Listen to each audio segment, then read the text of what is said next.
Hello everybody and welcome back to my channel. My name's Anthony and in today's video I want to talk to you about why I decided to become a fashion designer. What really entranced me? No. What really attracted me to being a designer and the journey that I took to become a designer and all of that sort of stuff. Now I've gone through stuff like my career and my progression and how I got my job and all of that sort of stuff. So I'm not going to go over that with you in this video. If you want to go and watch a video where I talk about my full career, go and click here.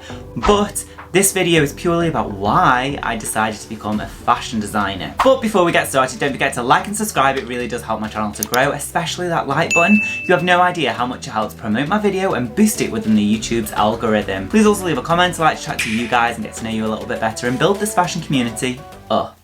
Alright, okay, let's just get straight into the video and talk about why I decided to become a fashion designer. Now, fashion is a notoriously difficult industry to get into. It's quite a creative industry and it's very rewarding as a job. You get to travel quite a lot, you get to see your designs coming down a runway, and you get to see your designs worn by potentially millions of people. So it's a really exciting career to be in. So let's talk about when I was younger. So when I was a kid, I really liked to make stuff out of paper. I really like cutting up things. I really like to sort of be really artistic, drawing, all of that sort of stuff. You know, a lot of kids are like that. But what I really think back to when I was a kid is that I used to make clothes for my action man. Now, an action man is kind of like a G.I. Joe in the UK, but I used to make clothes for him out of tea towels, my mum's old clothes, my dad's old clothes, and all it basically was is I cut out a little pattern and sew it up the side. I hand sewed because I didn't have a sewing machine. My nan did, but I'll get onto my nan in a minute. And yeah, I just used to make clothes for him, whether it be like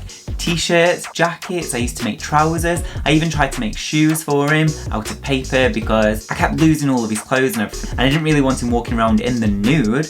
So the person that really influenced me to get into fashion was my nan. So when I was a kid, my nan was always sewing. She used to amend clothing for herself because she is really, really short. So she used to have to take the sleeves up, she used to have to take the hems up of trousers. And because of that, she did it for a lot of the family as well. And she had a Singer sewing machine, and it was a really old vintage one that my granddad somehow managed to make it electric, even though it was one of them pedal foot ones. Don't know how he did it, but he was a genius. He made it into electric. She's still got it now. She still uses it now. I sometimes have to go in and maintain it for her because obviously she's a lot older now. She hasn't got the dexterity in her fingers to really maintain the actual machine anymore. So sometimes I go and do a little service for her. However, more lately, she has decided to opt for a purely new electric machine because it's just easier for her to set up and it's smaller and easier for her to carry around. So my nan was always sewing, my nan was always working on stuff, and I really liked that she was doing all of this, and I thought how cool would it be to just be able to make your own clothes and not have to buy them. So one time when I was like, I don't know, like 8, so I asked my nan if I could use her sewing machine to make stuff for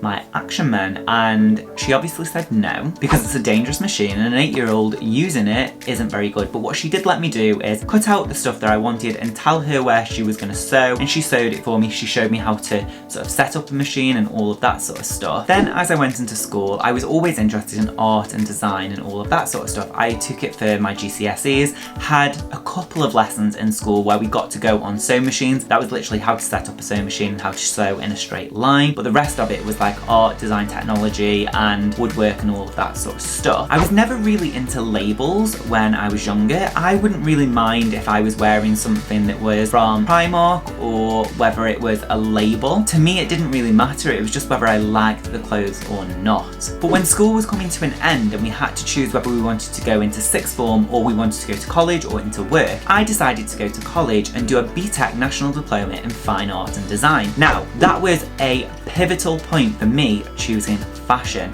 because up until then I actually wanted to be an architect. I wasn't actually sure if I wanted to go into fashion or anything like that. I did a work placement because at school we do work placements and it was like a week or 2 weeks, and I really didn't like it. But then one of my friends mentioned to me that she might like to be a fashion designer, and I was like, that's something that I would actually really like to do. Thought back to sewing the stuff for my action men and thought, you know what, that's a really good idea. So there was this course at college and it was called BTEC National Diploma in Fine Art and Design, and we covered loads of subjects, and I mean a lot. It was a really difficult course because we just covered everything to do with design, which was drawing, fashion, textiles. we did graphics, we did 3D work, we did ceramics, we did photography, we did life drawing, we did fine art drawing, we did painting, and then we did...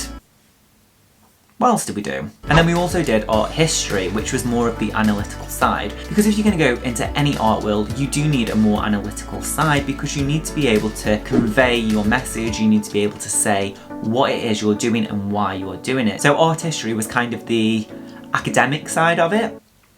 Yeah. So with this course, you did it for 2 years. The first year was a mixture of all of them subjects, and in the second year, you specialised in one. And I was kind of debating between two, whether it be fashion or ceramics, because I actually really like doing pottery and all of that sort of stuff. But eventually, I settled on fashion.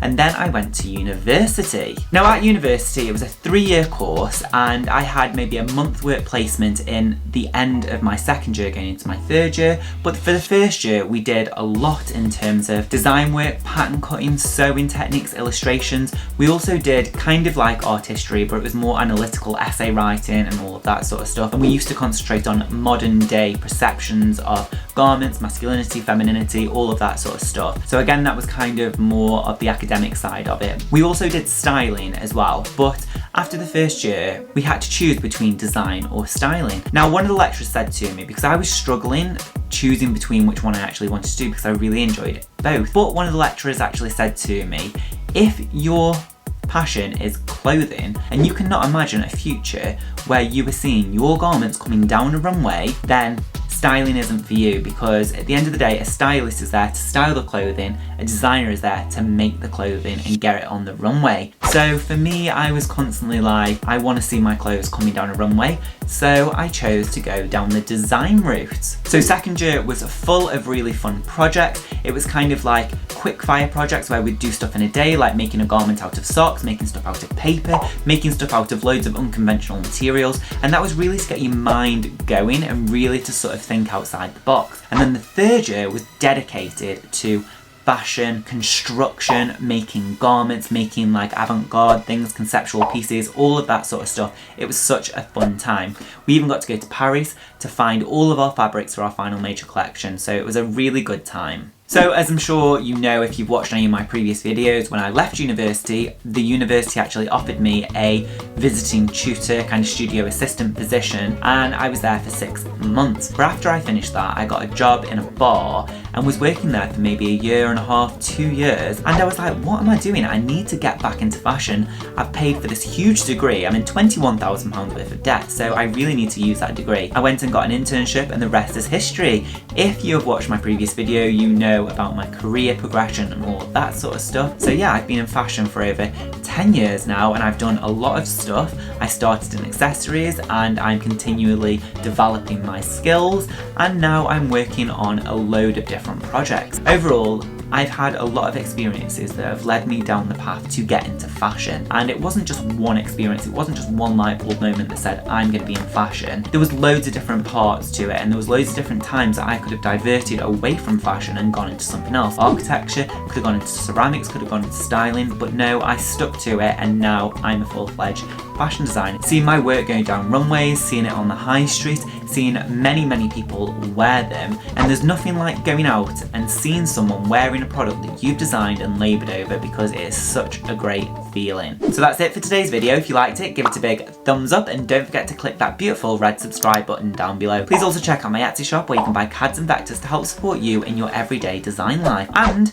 it really helps support this channel. Otherwise, I'll see you here every Monday and Thursday with a brand new video. Alright, okay, thanks for watching. Alright, bye. Tra tra tra. Bye.